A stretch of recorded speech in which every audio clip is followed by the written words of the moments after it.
Sir को न फेंक अपने फलक पर गुरूर से, सर को न फेंक अपने फलक पर गुरूर से, तू खाक से बना है तेरा घर जमीन है। सलाम, नमस्ते, सत श्री अकाल। मैं हूं आपके साथ हर्षिता मिश्रा और आप देख रहे हैं टाइम्स मेल।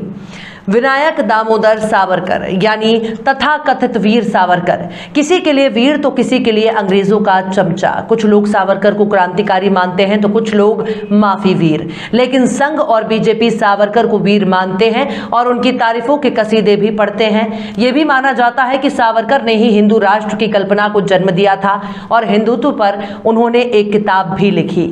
लेकिन कैसा है सावरकर का हिंदुत्व? क्या एक समाज में सावरकर का हिंदुत्व काबिले कबूल होगा?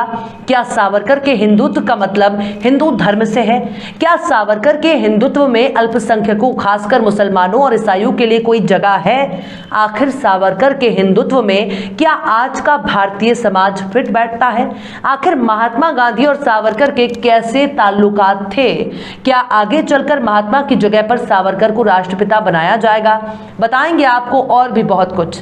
लेकिन आप अगर हमारे चैनल पर नए हैं और पहली बार हमारी वीडियो को देख रहे हैं तो आप हमारे चैनल टाइम्स मेल को सब्सक्राइब कर लें, वीडियो को लाइक कर दें और बेल आइकन का नोटिफिकेशन बटन भी आप प्रेस कर दें ताकि बिना देरी हमारी हर खबर आपको मिलती रहे। लौटते हैं आप खबर की तरफ। सावरकर इस वक्त चर्चा का एक विषय बन गए हैं, जिसकी वजह है केंद्रीय रक्षा मंत्री राजनाथ सिंह, जिन्होंने कहा कि सावरकर ने महात्मा गांधी के कहने पर अंग्रेजों के सामने दया याचिका लिखी थी, जिसके बाद AIMIM के चीफ असदुद्दीन ओवैसी ने इतिहास को तोड़ मरोड़ कर पेश करने का इल्जाम लगाया है। ओवैसी ने कहा कि अगर इसी तरह चलता रहा तो एक दिन ये लोग महात्मा गांधी को हटाकर सावरकर को राष्ट्रपिता बना देंगे। वहीं दूसरी तरफ ओवैसी के इस बयान पर अब सावरकर के पोते रंजीत सावरकर ने कहा कि भारत जैसे देश का एक ही राष्ट्रपिता नहीं हो सकता। आजादी की लड़ाई में हजारों ऐसे हैं जिन्हें भुला दिया गया है। राष्ट्रपिता की अवधारणा उन्हें स्वीकार्य नहीं है। कोई मांग नहीं कर रहा है कि वीर सावरकर को राष्ट्रपिता कहा जाए, क्योंकि यह अवधारणा स्वयं स्वीकार्य नहीं है। दरअसल राजनाथ सिंह ने कहा था कि महात्मा गांधी के कहने पर ही जेल में बंद सावरकर ने अंग्रेजों को माफीनामा लिखा था। सावरकर को लेकर गलत तथ्य फैलाए गए। उन्होंने कहा कि सावरकर के बारे में कहा जाता है कि उन्होंने कई बार अंग्रेजों को दया याचिका लिखी, लेकिन सच ये है कि गांधी जी के कहने पर ही सावरकर ने ये सब किया था। अब आज के माहौल को अगर देखा जाए तो 2014 के बाद से ही अक्सर दक्षिणपंथी संगठन हिंदुत्व की बात करते हैं। मोहन भागवत बकायदा हिंदुत्व का बचाव करते हुए कह चुके हैं कि भारत में रहने वाला हर शख्स हिंदू है। लेकिन अगर इतिहास के पन्नों को पलटकर देखा जाएगा तो इसका ताल्लुक सावरकर की किताब हिंदुत्व हु इज हिंदू का ख्याल आता है। तो आइए जानते हैं कैसा है सावरकर का हिंदुत्व। दरअसल अंडमान से वापस आने के बाद सावरकर ने एक किताब लिखी, हिंदुत्व हु इज हिंदू, जिसमें सावरकर पहली बार हिंदुत्व को एक पॉलिटिकल आइडियोलॉजी के तौर पर पेश किया।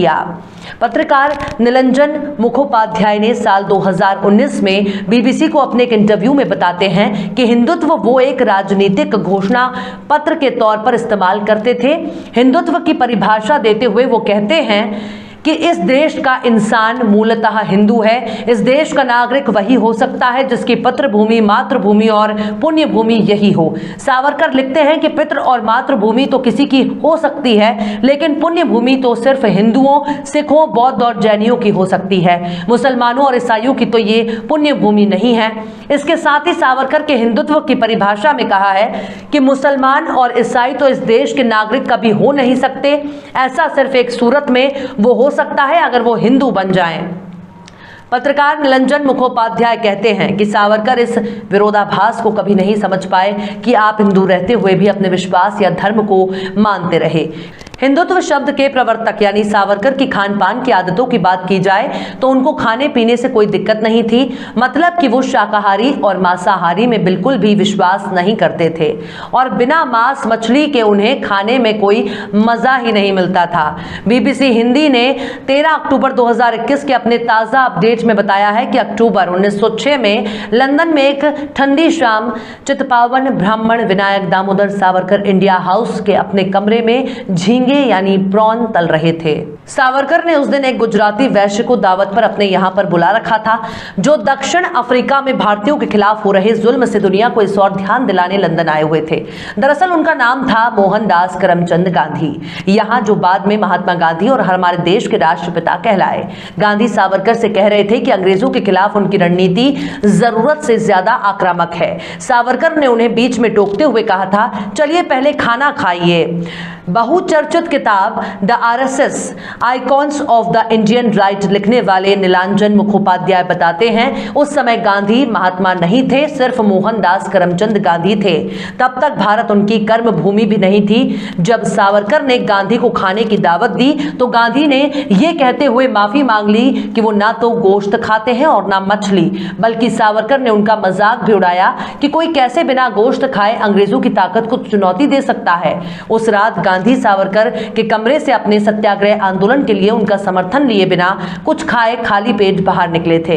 साल 1948 में महात्मा गांधी की हत्या के 6वें दिन विनायक दामोदर सावरकर को गांधी की हत्या के षड्यंत्र में शामिल होने के लिए मुंबई से गिरफ्तार कर लिया गया था। हालांकि सबूतों के अभाव में उन्हें फरवरी 1949 में बरी कर दिया गया था। बीबीसी ने इस रिपोर्ट में यह भी बताया है कि सावरकर ना तो कभी आरएसएस के सदस्य रहे और ना ही जनसंघ के, फिर भी सावरकर का नाम संघ परिवार में बहुत इज्जत और सम्मान के साथ लिया जाता है। वर्ष 2000 में वाजपेयी सरकार ने तत्कालीन राष्ट्रपति के.आर. नारायणन के पास सावरकर को भारत का सर्वोच्च नागरिक सम्मान भारत रत्न देने का प्रस्ताव भेजा था, लेकिन उन्होंने उसे स्वीकार नहीं किया था। नीलांजन मुखोपाध्याय बताते हैं, 26 मई 2014 को नरेंद्र मोदी शपथ लेते हैं। उसके 2 दिन बाद ही वीर सावरकर की 131वीं जन्मतिथि पड़ती है। वो संसद भवन जाकर सावरकर के चित्र के सामने सिर झुकाकर उन्हें श्रद्धांजलि देते हैं। नीलांजन कहते हैं कि हमें मानना पड़ेगा कि सावरकर बहुत ही विवादास्पद शख्सियत थे। हम नहीं भूल सके कि गांधी हत्याकांड में उनके खिलाफ केस चला था। वो छूट जरूर गए थे, लेकिन उनके जीवन काल में ही उसकी जांच के लिए कपूर आयोग बैठा था और उसकी रिपोर्ट में शक की सुई सावरकर से हटी नहीं थी। उस नेता को सार्वजनिक रूप से इतना सम्मान देना मोदी की तरफ से एक बहुत बड़ा प्रतीकात्मक कदम था। तो आपने देख लिया कि सावरकर के हिंदुत्व में आज के भारतीय समाज में कितना कबूल हो सकता है, खास तब जब भारत की पहचान अनेकता में एकता वाले देश के तौर पर पूरी दुनिया में मशहूर हो। लेकिन हिंदुत्व के मामले में उनकी सोच काफी निचले पायदान पर नजर आती है। वहीं दूसरी तरफ खान पान के मामले में वो बिल्कुल ही सेक्युलर थे, यानी बिना मांस मछली उनके भोजन की शुरुआत होना ही नामुमकिन है।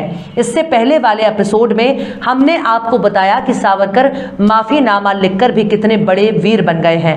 आज हमने उनके हिंदुत्व की कल्पना भी आपके सामने रख दी।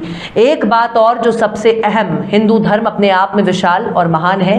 हिंदू धर्म को किसी सावरकर या तथाकथित वीर सावरकर या फिर किसी के मोहताज नहीं माना जा सकता। इसलिए सावरकर की वीरता और उनके हिंदुत्व का एक कान से सुनिए और दूसरे कान से निकाल बाहर कीजिए। और चलते चलते आखिर में अल्लामा इकबाल ने भी क्या खूब फरमाया है, ए आबरूद ए गंगा वो दिन है याद तुझको, ए आबरूद ए गंगा वो दिन है याद तुझको, उतरा तीरे किनारे जब कारवा हमारा, मजहब नहीं सिखाता आपस में बैर रखना, हिंदी है हम वतन है हिंदुस्तान हमारा। फिलहाल इस वीडियो में बस इतना ही।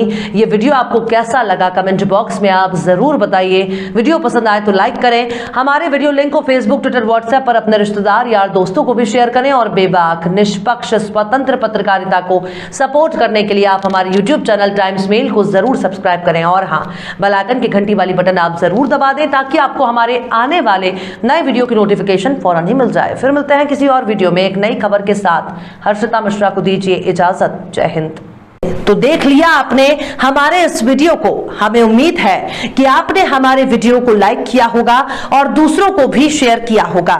अगर अभी तक आपने हमारे चैनल टाइम्स मेल को सब्सक्राइब नहीं किया है तो जल्दी से सब्सक्राइब कर दें और बेल आइकन भी प्रेस कर दें।